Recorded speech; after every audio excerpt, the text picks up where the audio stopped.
Welcome into NFL Daily. I am your host, Jack Sperry. On today's show, we're going to be breaking down 4 teams in the NFL heading into 2023 that I think are being a bit overrated to this point in the offseason process. I think these teams are probably going to underperform here this upcoming season. Can't wait to share my list with all of y'all. But first, make sure you share this video to help us grow here at Chat Sports. If you do so, I will give you a retweet on Twitter. So this is what you got to do. You got to click the share button down below here below the YouTube video. You got to select the Twitter icon, click post to Twitter, and then also, this is the important part, you have to tag me on Twitter at Jack_Sperry. If you do so, I will give you a retweet. Thank you guys for all the support. Really do appreciate it. Now let's get into these teams that I think are going to underperform in 2023. And I think they're, the hype is getting a little bit out of hand, so to speak, in terms of the expectations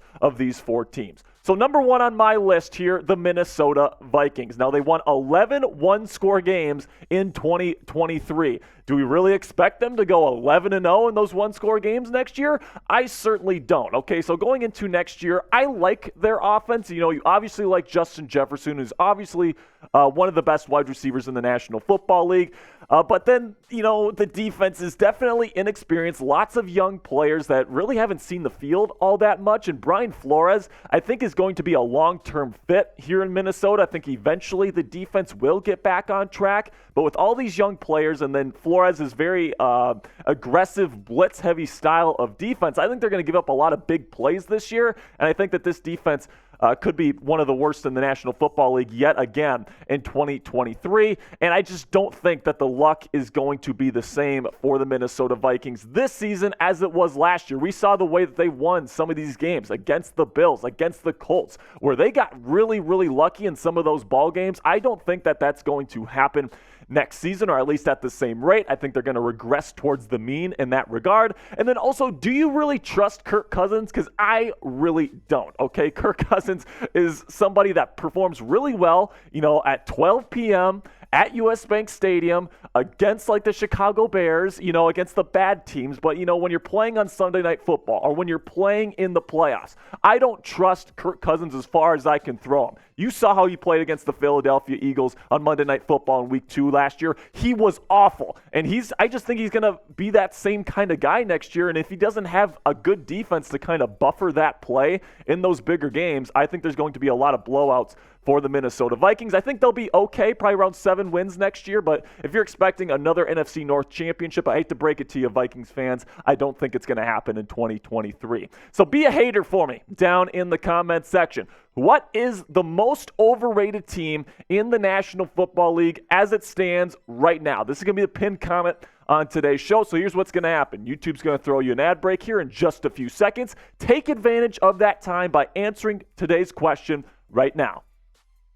Number 2 team on my list, a team that a lot of people are expecting to break out here in 2023, the Jacksonville Jaguars. Now, before you get upset at me because I'm ripping on Golden Boy Trevor Lawrence here, the offensive line is still terrible. I'm sorry. I hate to break it to you, man, but this offensive line is still not very good, and Trevor Lawrence is going to be under pressure a lot. Now, I like, Calvin Ridley coming back, but how good is Calvin Ridley really going to be? He took a year off in 2022. He was suspended for the entire season. And as we've seen with some of these players, once you take a year off and you come back, there is a serious level of regression. We saw that with Le'Veon Bell when he took a year off with the Steelers for a contract dispute. We saw that with Deshaun Watson last year, who took pretty much a year and a half off, because of all the stuff that went on with him. But Calvin Ridley now, he's been gone for a very, very long time, and people are kind of expecting him to come back and be that true number 1 wide receiver that he was in Atlanta. And, is that really a realistic expectation? Now, I do like some of their other weapons as well. Evan Ingram, Christian Kirk, they're fine. But is it really going to be the explosive offense and MVP caliber season that Trevor Lawrence is going to be able to have this year? I'm not so sure. And then the defense, it has some nice pieces. You like Trayvon Walker, you like Josh Allen on their pass rush, but there's not a whole lot of super impactful players on their defense right now. So I think it's going to be pretty average. So I think that the Jaguars probably will win the AFC North, or AFC South, I should say, just because that division is so bad, right? You got the Texans, you got the Titans, and you've got the Colts in there. And, the Jags are definitely the best team in that division. But if you're expecting this team to be like a Super Bowl contender in a loaded AFC conference this year, I think those expectations are really, really overblown. And I really don't see Trevor Lawrence as a true MVP candidate heading into the season. All right, so before we get into the rest of my teams that I think are going to underperform this year, go ahead and click that subscribe button if you want more videos like this. We're going to be doing more videos just like this one on the NFL. Of course, we got some great NFL and NBA content here on Chat Sports as well here on YouTube, 100% free.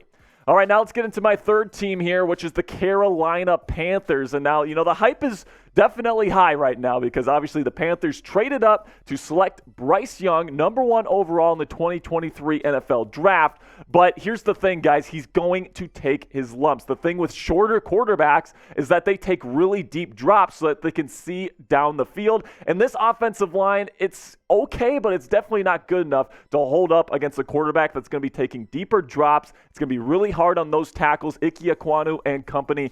Bryce Young is somebody that's going to make some nice splash plays, but I definitely think, although he's got the maturity to be an NFL quarterback from day one, he's going to grow as the season moves on. The weapons just really aren't there for the Carolina Panthers, right? Terrace Marshall, DJ Chark, a terrible separator, and then Adam Thielen, another guy that doesn't separate very well anymore. So it doesn't really look to me like Bryce Young's going to have a ton of great options. It's looking like a lot of teams are going to be able to man up defensively against the Panthers. And then a big question, too, is will the defense regress? You're getting a new defensive scheme in here. You're shifting to more of a cover 4, cover 6, Vic Fangio style of defense this year. And, it's a definite question of how are guys like Brian Burns and J.C. Horn and some of these good players that you have on your defense, how are they going to adjust to that defensive scheme shift?